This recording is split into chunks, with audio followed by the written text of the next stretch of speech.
आई काही प्रश्न विचारेल है ना, लाजायचं नाही, घाबरायचं नाही है ना. आई आई तुमचं नाव सांगा बरं. शकुंतला अरुण खाडे. आई तुम्ही कुठं राहिला? आकाश पेट्रोल पंपाच्या इथे. अच्छा.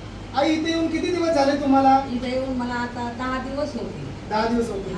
आई इथे यायच्या अगोदर तुम्हाला कोणकोणते त्रास होते बरं सांगा बरं. मला भरपूर त्रास होते. तरी सांगा. हातपाय गुडघे सगळं दुखायचं. हातपाय गुडघे दम लागायचा चालताना. अजून कंबर दुखायचं. बसता येत नव्हतं मला.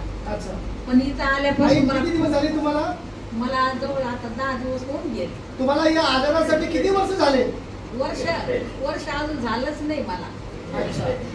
तर या आजाराला तुम्ही किती दवाखाने केले बरं?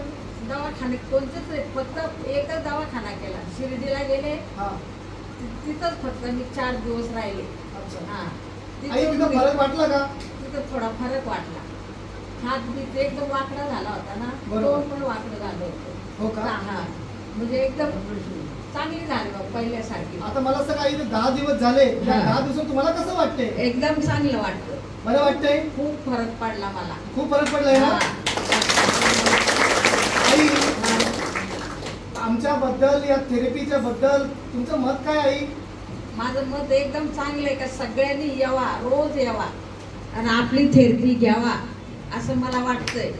या बसलेल्या आई बाबांना काय सांगाल? बसलेल्या आई बाबांना पण माझं तेच सांगणं आहे का सगळ्यांनी रोजच्या रोज यावा आणि थेरपी घ्यावा.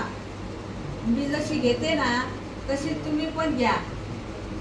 बघा आईला एवढा छान फक्त 10 दिवसात पडलेला आहे. जर माझी आई अजून थोडे दिवस थेरपी करेल तर माझ्या सगळं पळायला लागून जाईल का नाही? हो, नक्कीच असा फरक पडणार आहे. म्हणून आईसाठी टाळ्या वाजवा जोरात.